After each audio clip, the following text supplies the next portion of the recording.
Composing music to film is a lot of fun, and I use streamers and punches to do so, and it makes things even more fun. So I wanted to show other people how I create streamers and punches while I work.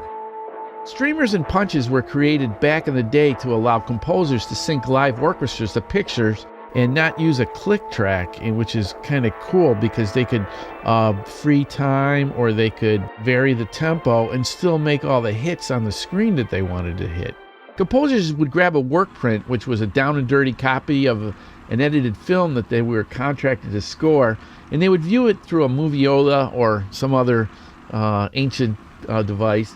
And they would, as they were viewing the film, once they identified a starting point for music or a hit point, they would physically punch a hole in the frame with a hole punch. Next, the composer would scar the film using a nail or a sharp object. I've heard that a yardstick that was sliced at an angle from one end to the other was the most common method, and the end result was a steady line that would cross left to right across the screen, followed by a flash created by the punched hole. The streamers were used to mark music entrances, hits, music exits. Streamers could be any length the composer wanted, but generally were 2 seconds, and I'm going to assume that largely because yardsticks are 3 feet long, and that happens to translate as 2 seconds in the film. I've heard other composers like John Williams likes 4 seconds, and I don't know that for sure, and I don't know if it matters. But the point is that you can create your own length. There's no set rule. These are all working procedures that you can design yourself. After scarring the film, a composer could color code the streamer also with a magic marker, which is a cool idea. Punches could be added along the way as an aid to the conductor. So maybe a punch was at measure 3 and marked on the score. If the conductor noticed that the orchestra passed the punch before or later than measure 3, he could pick up the tempo or slow down the tempo accordingly to fill out the scene, or just get closer to hitting the next streamer hit. So punches could be used to indicate tempo or act as a guide, but there's a problem I see with them in today's technology, as computers do not necessarily play back every frame or picture. They buffer and skip frames to stay in sync, and a hole punched in a frame of a film being played back on a projector in a darkened room would be easy for a conductor to notice without even looking away from a score. And I don't think that's possible in the way it's done on TV sets today. So I'd hate to have an expensive recording session dependent upon seeing punches with current technology. It's very easy for a DAW to generate a click instead of trying to use punches. So it's kind of it's not an efficient thing to use visual punches these days. But streamers work really well and fine. And in fact, I like to use them even when there is a click. So as soon as a client sends me a picture to score, I add in streamers with a punch at the end of every streamer. Adding streamers does a couple of things for me. It allows me to become familiar with the material I'm working on. It allows me to find hit points faster when I'm composing in my DAW, my digital audio workstation. It allows me to quickly ad-lib rubato sections. It gives me a visual cue at the end of a music cue without memorizing what's on the screen or memorizing what the last bar is on my DAW. And in some parts, like a bass and drum, work fine being sequenced by the beat, but other parts like string pads work better sneaking in and out of scenes.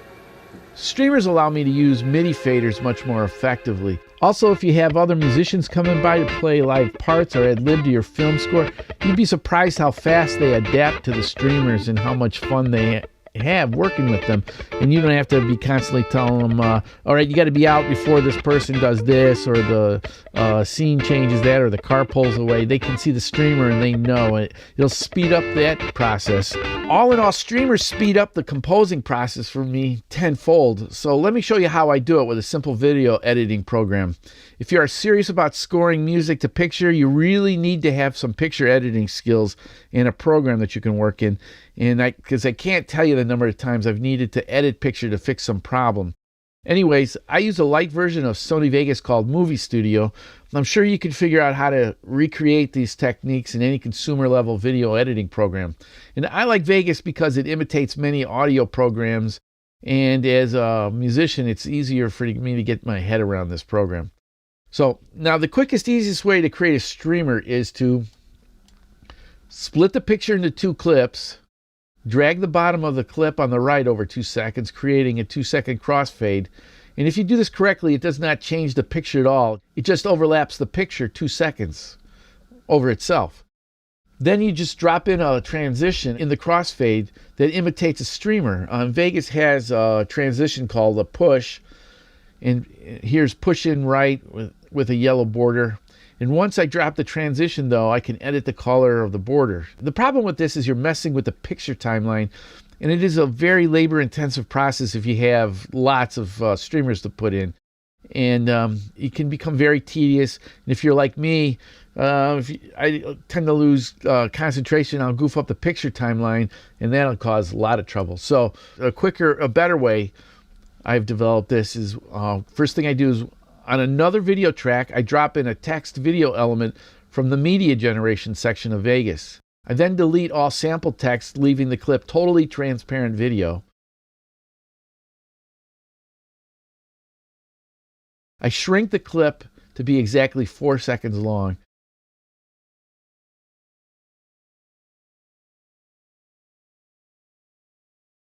At 3 seconds, I split the clip and I create a 2-second crossfade.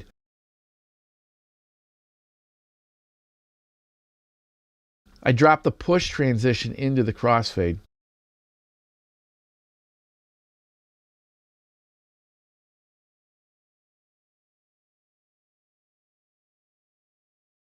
I edit the effect to make the streamer look more the way I want it to look. It'll be a little bit slimmer and smaller border in a different color. Now I'm going to grab a color gradient.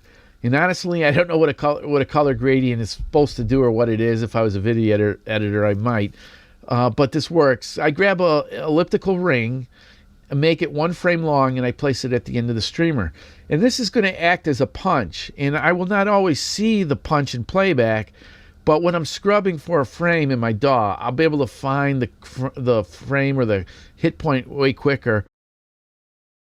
And once I have a streamer and punch created, I'm going to copy these elements and paste them wherever I want a streamer. Now at this point, pasting in streamers is very quick.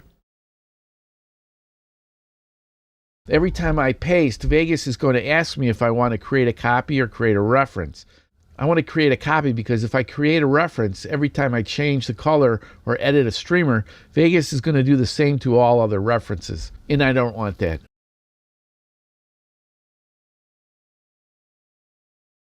I'm actually using a Logitech G110 gaming keyboard that allows me to program keystrokes. One of my keys is programmed to paste, then enter, which then completes the paste because create a copy is the default answer. Okay, and I'm using a push transition, and I've also have used page rolls transitions, and you can see they're not so intrusive into the picture. I'm not sure which one I like better. I've used both. It's easier to see the push because it's a big, thick line. But then it kind of detracts away from what you're seeing on film. If you use the smaller page roll, you can thin them down, and it's not so intrusive, and you can still see them. So I'm not sure which one's better. You might have noticed or figured out that the streamer is not going to land in the right spot at this point. It actually is going to be 3 seconds off. So after I've gone through and placed all my streamers, I need to move them 3 seconds forward. Vegas has an auto ripple function, so I engage that button. I grab the first element and drag it forward 3 seconds. I've already created a text file with title info that I use it as a guidepost. Now all my streamers and punches are going to shift forward 3 seconds and are going to be right where I want them. And you might have noticed that I've edited a bunch of streamers with different colors. I color code my streamers. I use the traditional colors, green to go, red to stop.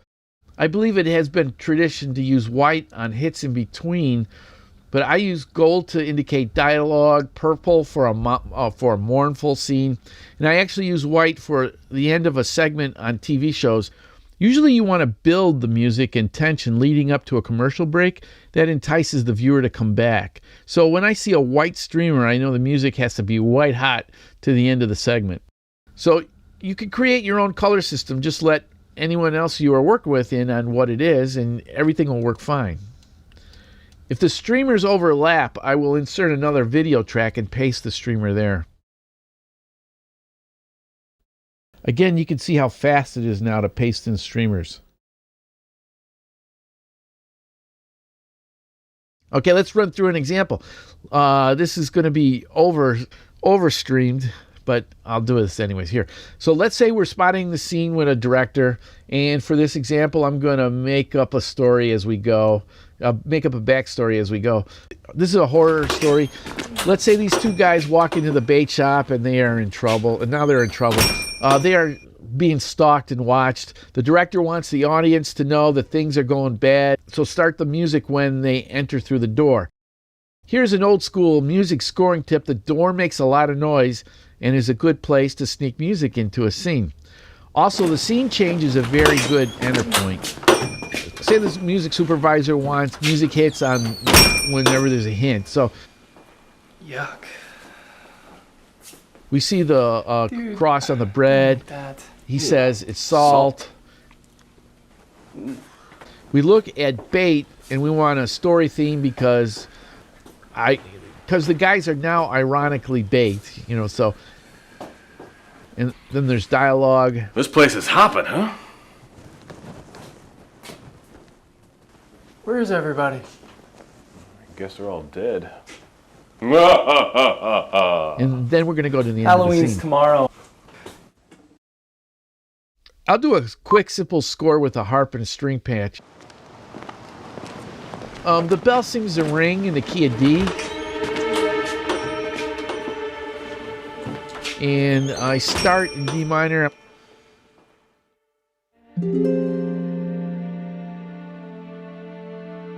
I'm going to bounce down to B minor because I like minor third modulations.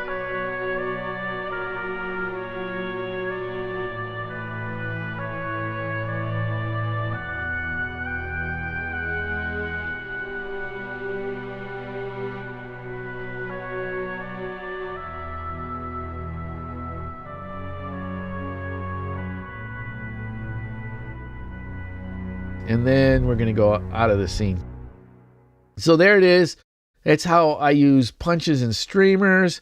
And here's actually my favorite streamer because it's the ending streamer. And once I see this, I know it's time to create an invoice and do the music cue sheet to get paid. So, but that's a screencast for another day. So good luck. Hope somebody responds and tells me what they think of this screencast. See ya.